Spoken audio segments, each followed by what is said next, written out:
हरि पंडलवा अलगे अलगे one two 3 4 माई के मुहूर्तिया एक को पावे पंडलवा अलग अलग पंडलवा अलग अलग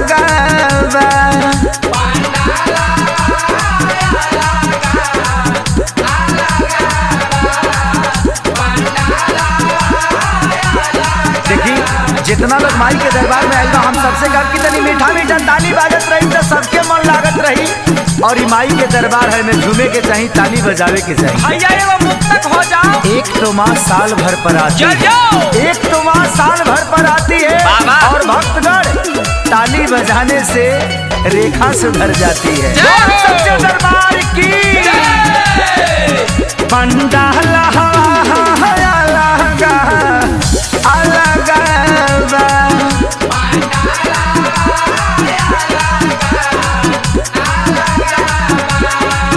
पंडाला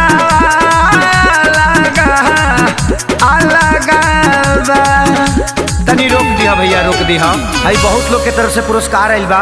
पवन बाबा, सोनू बाबा, विकी बाबा, विवेक जी, पंकज लाल यादव और कुमार रमेश जी एंगल म्यूजिक के मालिक भी बहुत पुरस्कार दिले बनी। माई से निवेदन बा कि यहाँ पे हमेशा अपन दया बरसावत रही। कैसे व्यास कैसे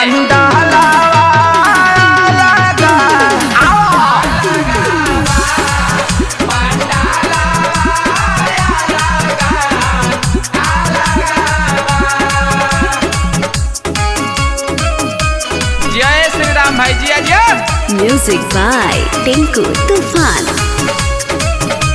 भाई सपारा किंग के मालिक मिथिलेश सिंह जी की तरफ से ढेर सारा पुरस्कार। ए हो जगदम्बा मैया, ए हो जगदम्बा मैया, ए हो जगदम्बा मैया, ए हो जगदम्बा मैया।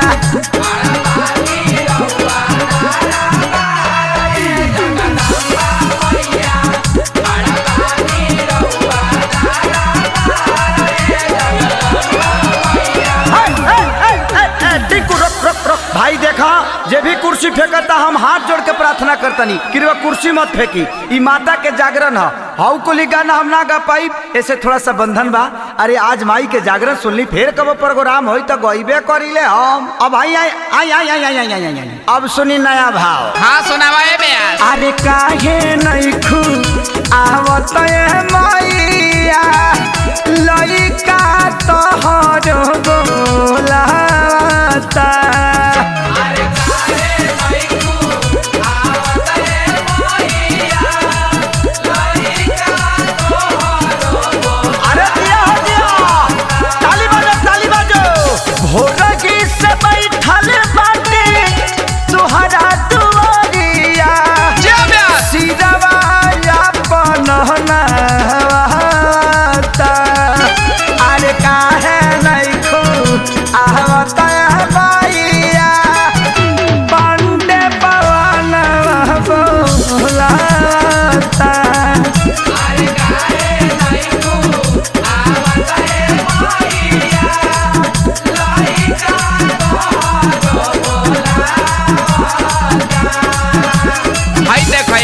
से पुरस्कार अनुज बाबू के तने पुराने का पटारा में आवा ब्यास। निमिया के बाछिया में कौन गुनाह पइलू रे मोरी मैया हो। निमिया के बाछिया में कौन गुनाह पइलू रे मोरी मैया हो। ताही गछिया गइलू लबा ये मोरे मैया हो।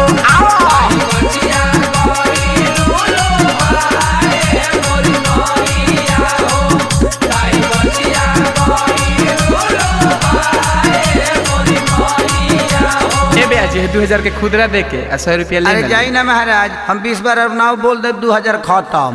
बाहर साउंड वाला भाई का बजाओ तारा साउंड पर माई के कृपा बना रहो। आवा देखावा व्यास देखावा। आईनी दुआरिया ए देवी माई अरे तोहरा से अपन का परिचय बताई चल जाओ हाहाई दुआरिया देवी माई तोहरा से अपन का परिचय बताई पूजे के बा खाली पौआ हो अरे नाम हमके सारी जदौआ ये मैया घर हमें थाना डिगौआ हो